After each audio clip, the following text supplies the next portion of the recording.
olha, quem nunca, né, perdeu a paciência por atender o celular diversas vezes no dia de forma inútil, em razão desse excesso de ligações, seja de telemarketing ou cobrança, né, Vitor? Exatamente. De acordo com a Anatel, os brasileiros continuam a ser alvo de um número abusivo de chamadas de telemarketing, com mais de 1 bilhão de ligações indesejadas por mês. Então é muita coisa, né, Nath? É muita coisa, gente. E apesar de ações de bloqueio que a gente pode ser adotado, né, ali, o número de chamadas cresceu entre 2023 e 2024, ultrapassando aí 76 bilhões para 82 bilhões nos primeiros 7 meses de 2024. Esse aumento aí mostra a persistência desse problema que afeta milhões de consumidores em todo o país. Exatamente, Nath. E para a gente debater sobre esse assunto, conversar um pouco mais, estamos recebendo aqui no estúdio do Antenados o especialista em segurança cibernética, Raimundo Neto, para conversar sobre como se proteger dessas ligações. Boa tarde, seja bem-vindo ao Antenados. É um assunto pertinente, né? Boa tarde, Vitor, boa tarde, Natália. Bem, é um assunto bem alto, né? Que a gente, como vocês estavam falando, assim, todos os dias nós recebemos inúmeras ligações, tá? Então, e algumas caem quando a gente atende, às vezes a gente está no meio de uma reunião, de alguma atividade, e a gente está recebendo essas ligações. Às vezes às vezes eu atendo, a pessoa fala um alô, como se fosse uma voz assim já meio que pré-programada, né? Robotizada, né? Robotizada e não vai a lugar nenhum. E aí eu pergunto, como é que essas ligações de telemarketing, elas podem representar um risco para a segurança cibernética desses consumidores? Bem, hoje a gente tem alguns problemas, tá? Assim, é claro que a maioria das ligações, elas entram numa fila como se fosse um robô, tá? Então, vai passando aquele número, acontece a ligação, você passa para um número seguinte e aí, assim, por que as ligações caem? Porque às vezes, na transmissão lá, o robô já está passando para outra ligação e às vezes fica robôs, mudo. Então? É uma coisa programada? Em algumas situações, sim, tá? Hoje a gente tem a questão dos robôs, hoje a gente tem um telemarketing, claro, mas alguns telemarketing mais sofisticados, eles têm a questão das ligações que são robotizadas.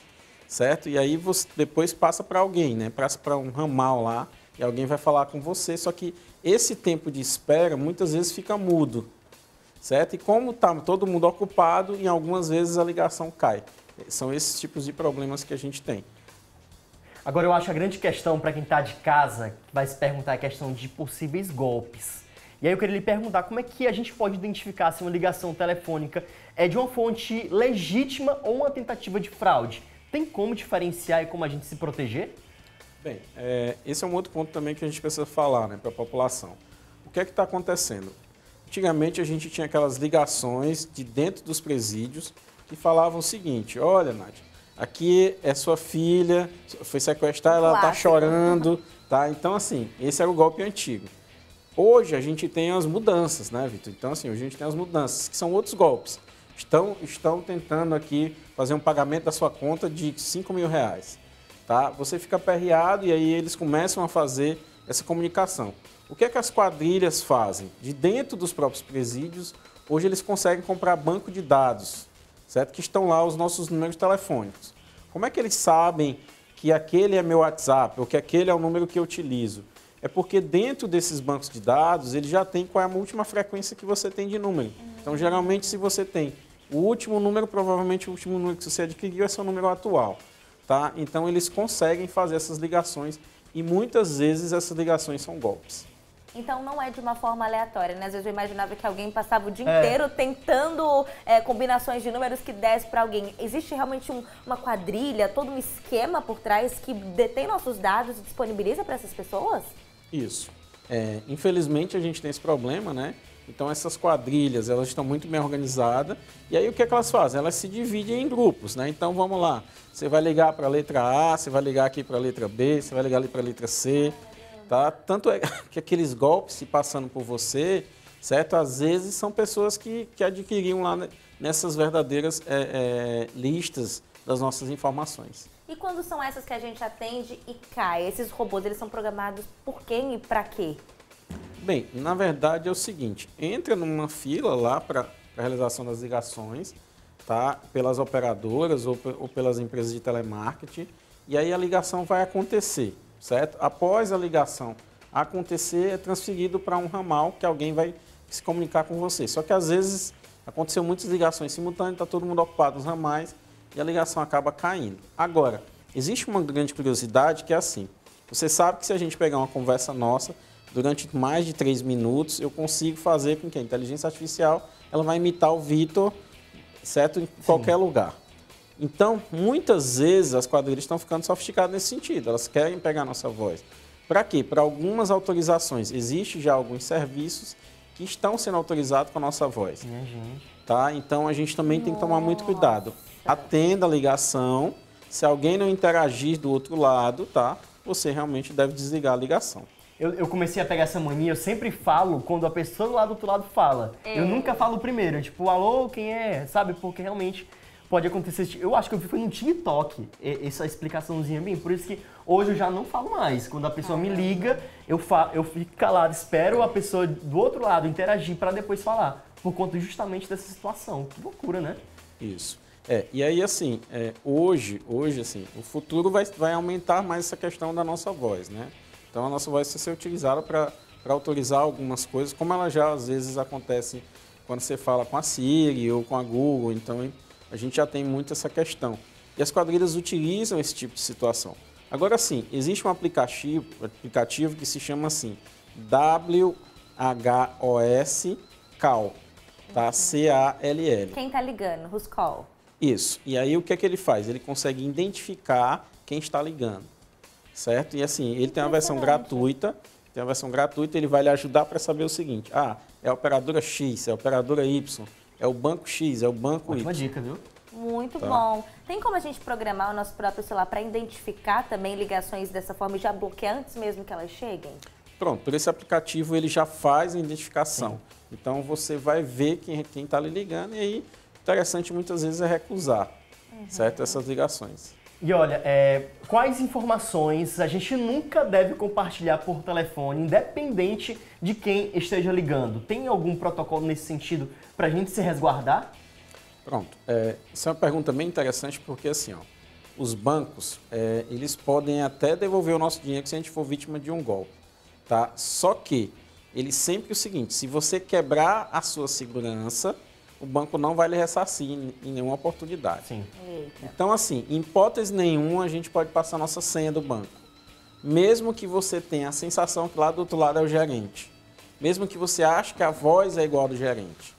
Tá? Então, o que é que acontece? Eu já tive uma cliente que o banco ligou, na verdade não era o banco, a quadrilha conseguiu isso, também é uma informação bem importante, porque assim, a quadrilha conseguiu fazer com que, quando ela ligasse, o número que estava tocando lá fosse identificado no celular dela como se fosse do banco. Na verdade, era um desvio de chamada. Tá? Então, ela entendeu como se fosse do banco e não era do banco. Conversaram com ela há muito tempo, foram passando o tempo para conseguir as informações dela. Enquanto ela passava as informações, o que é que aconteceu? A quadrilha ia fazendo movimentação na conta bancária dela. Nossa! Certo? E aí, assim, o que é que acontece? O que é que a gente deve fazer nessas ocasiões? Estou recebendo uma ligação, o banco está me dizendo que estão naquele momento, tirando o dinheiro da minha conta. O que é que você faz? É muito importante você ter o WhatsApp do seu gerente, você mandar um WhatsApp para o seu gerente e, posteriormente, se você não conseguir nenhuma comunicação, a melhor forma é ir ao banco, tá? Mas não resolver essas questões por telefone, porque aí você pode estar caindo num golpe e a gente não deve, em nenhum momento, passar nenhuma informação como senha, número de cartão e a senha de segurança do cartão. Raimundo, que outros tipos de golpe é mais comum você receber, atender casos, né? São relacionados à ligação, muitos deles? Olha, Nath, ontem eu vi uma situação que para mim foi muito curiosa, tá? Eu ainda não tinha visto essa situação, tá? E aí, assim, eu fiquei surpreso. Eu atendi uma senhora com mais de 60 anos, né? E aí, qual era a situação dela? O número dela estava vinculado a outros números de São Paulo, certo? No celular dela. Certo? E eu ainda não tinha visto isso em alguns clientes, tá? E aí, quando eu comecei a fazer a verificação no telefone dela, eu fui vendo essas ligações. Aí eu perguntei se era do filho dela que tinha dado o telefone. Ela disse, não, meu filho usou e me deu o telefone assim que ele trocou. Então, aqueles números que estavam vinculados ao telefone dela, eles só podem ter vindo assim. Ela recebeu alguma mensagem SMS, deve ter clicado e aí foi adicionado. Então, assim, ela já perdeu muito dinheiro nos últimos 6 meses, tá? Então, Quem posta o número de telefone consegue ter acesso a muitas coisas? Consegue ter acesso a muitas coisas, porque assim, hoje o nosso aplicativo, dependendo do link que eu recebo e eu clico, e aí eu posso infectar o número e o número pode ficar passando algumas informações para a quadrilha. Caramba. Por isso que você acaba recebendo algumas ligações. Impressionante. Isso é realmente, a gente tem que ter atenção, principalmente com pessoas que não entendem muita tecnologia e tudo mais. E eu sempre tenho falado para minha mãe, não clique em link, não abra. É alvo fácil deles, É né? alvo fácil, essas pessoas que ainda estão aprendendo, né? Tem o manuseio do celular e redes sociais também. E eu queria lhe perguntar também, se alguém, por algum acaso, cair em um golpe por telefone, qual o procedimento correto a se seguir para tentar minimizar esses danos? Bem, isso até é o que eu sempre falo assim, vamos lá. Se acontecer, por mais que você não tenha tido prejuízos maiores, tá? Sempre procurar a polícia. Por quê? Fazer o boletim de ocorrência. Ah, mas isso não vai dar em nada. Na verdade, não é bem assim, tá? Hoje, o que é que acontece? Quando a gente faz a denúncia para a polícia ela vai agir de uma forma que ela, pelo menos, ela vai barrar aquela quadrilha. Então, para você, talvez você não vá ver o que deu em nada, mas aquela quadrilha não vai aplicar golpe em outras pessoas. Se a gente não tiver essas denúncias, porque assim, quando essas denúncias são muitas, então aqueles números vão ser bloqueados, aquela quadrilha vai ter a conta bloqueada. Tanto é que, só por curiosidade, tá?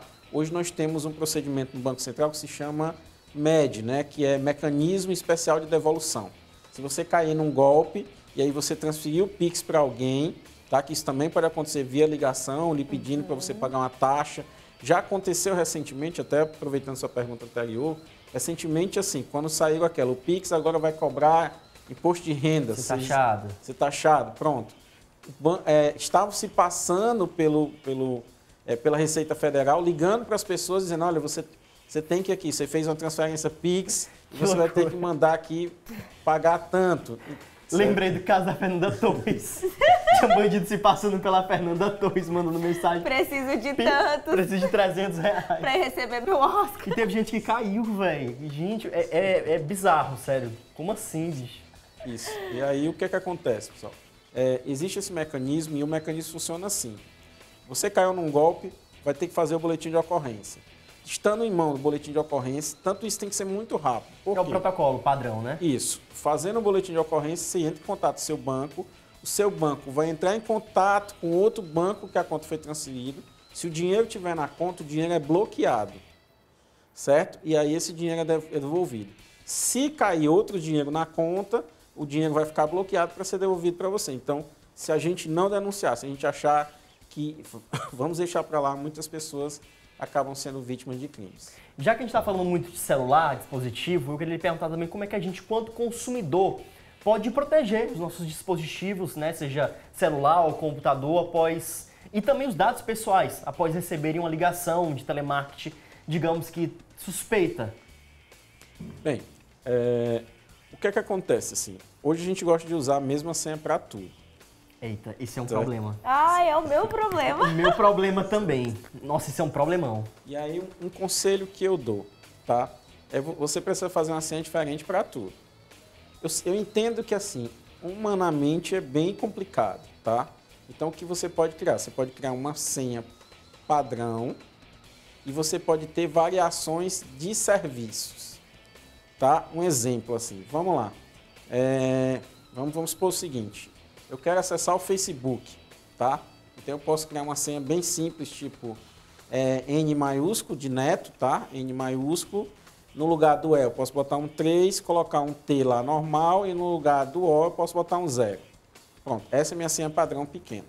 O que é que eu faço para complementar? Eu posso botar neto Facebook, neto Instagram, neto Banco do Brasil, neto Caixa Econômica. Então, assim, usando aquele padrão difícil e usando outras informações. Eu tenho senhas diferentes, tá? Porque as senhas... Imemoráveis, né? Imemoráveis. Fáceis. Isso. Então, assim, isso é uma dica que a gente pode fazer. Boa. Em relação a isso. Claro que eu não aconselho a gente fazer isso com o nosso nome. A gente pode botar, sei lá, hoje a gente está muito, assim, muito envolvido com os pets, pode ser o nome do seu pet, mas assim, desde que você não divulgue muito essas informações nas suas redes sociais, mas essa é uma dica que ajuda bastante. Em relação à nossa proteção de dados, e voltando até a questão da ligação, é muito importante a gente entender que quando eu recebo uma ligação de um banco ou que eu recebo a ligação de uma operadora que eu não tenho conta lá, existe a Lei Geral de Proteção de Dados, em que garante que, se eu receber uma ligação, eu possa questionar sobre a Lei Geral de Proteção de Dados. Porque o meu direito de cidadão é privacidade. Por que eu acabei de dar entrada no INSS e eu estou recebendo a ligação de um banco me oferecendo aposentadoria, que acontece muito. Tá? Então, assim, isso não é legal, isso é contra a lei. Se eu cair num golpe, tá? Eu posso até alegar isso e receber meu dinheiro justamente por conta da Lei Geral de Proteção de Dados, porque ela garante a nossa privacidade. Muitas ligações elas vão ser desligadas se você dizer, olha, como você conseguiu meus dados? Existe a Lei Geral de Proteção de Dados que me garante isso. Na mesma hora, alguém vai desligar aquela ligação. Então, a gente tem que entender dos nossos direitos, questionar os nossos direitos, para evitar que a gente receba esse número de ligações abusivas. Perfeito. Excelentes informações, né, Demais. Vitor? Muitos esclarecimentos. Obrigada, viu, Raimundo, pelo conhecimento que você compartilhou aqui com a gente. Inclusive, quem está assistindo, a gente tem muito público mais velho, né, que possa ter sofrido algum tipo desse golpe. Deixa o seu contato, uma forma de te encontrar, né, para resolver sociais. problema. Pronto. Assim, minhas redes sociais é Neto Cunha, THE, tá? Então, essa é a minha rede social, pelo Instagram, você pode ir lá me mandar mensagem, que eu vou responder com o maior prazer, tentar tirar dúvidas e ajudar, porque eu acho que, como você falou, Nath, é muito importante a população de uma certa idade, terceira idade, ela realmente tem sido prejudicada pela falta do conhecimento a esse meio digital. Maravilha, pois muito obrigado mais uma vez e muito obrigado por esse bate-papo tão importante, né, Nath? Exatamente. Volte sempre.